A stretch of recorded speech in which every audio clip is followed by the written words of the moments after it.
For more on this development, publisher, editor-in-chief of Trumpet Media Group UK, Femi Okutubo, joins me now.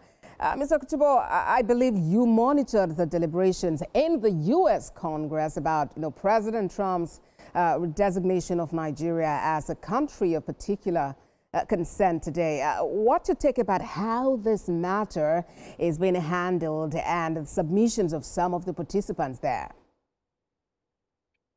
There's no doubt about it that what is happening in Nigeria has become a matter of international interest. It's become a matter of international concern. And initially, there will be the temptation to think that, or to say that because Nigeria is a sovereign nation, every country should be allowed, to protect its sovereignty and so on and so forth.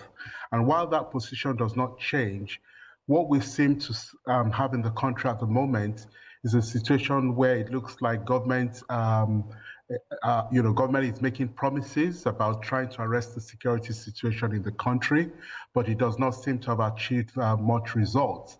It appears that even when government makes a statement, it's like the insecurity situation is sort of even triggers more insecurity in the country.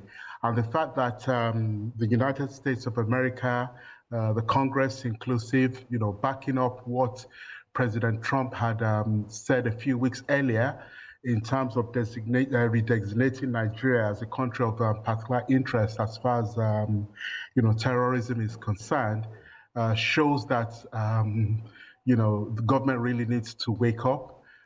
It's unfortunate that we found ourselves in this kind of situation. All right. But what we have happening right now is not something that can continue. It's not sustainable, and something needs to be done. And if we need to, and when you say something, yes, when you say something needs to be done, the government needs to do something. What specific issues do you suppose the government can actually take up at this moment, especially in these issues of insecurity, to fulfill its obligations of security and welfare of to the people? Okay. In the first instance, the issue of terrorism is not something that is peculiar to Nigeria. There are other countries in the world in which we've had similar situations.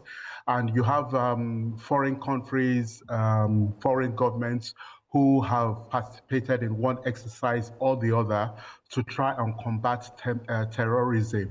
So I think if there's anything that Nigeria should stand to gain, it is the fact that there is experience from some countries at the international level in trying to deal with some of these issues. Admittedly, it's not as straightforward as that, because sometimes there are also other interests at stake when it comes to trying to make those decisions.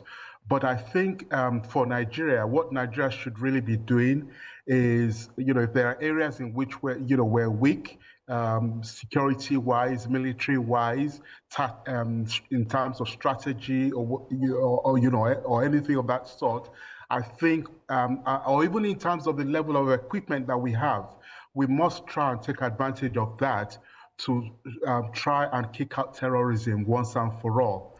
If you have a country in which there's not much security of life and property, where you're not even sure what is going to happen, that has an impact on the people, and it can only be in the people's interest that at least their life is guaranteed. And you'll agree that over the past few weeks, we've heard diverse reactions from different people regarding this move by the U.S. president. How much this development impact, bilateral relations, diplomatic relations between Nigeria and the U.S.?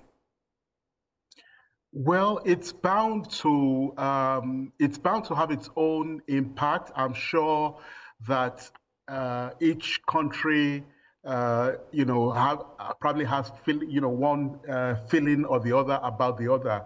But I think in the first instance, part of the problem, I think things have also not been helped by the fact that Nigeria, for example, does not even have, a fully appointed ambassador to the United States of America.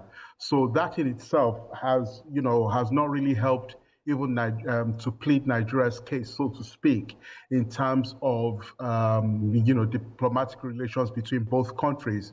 But the reality is, yes, we can no longer play politics with this.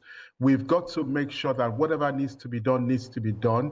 And right. yes, the Nigerian government may not be too proud to find themselves in a situation where they're having to rely on a foreign country or probably even face the threat of a foreign invasion, if one can call it that. But it's the reality that we have on ground right now. Femi Okutubo is publisher, editor-in-chief, Trumpet Media Group UK. Thank you for your time on TVC News at 10. Thank you so much for having me.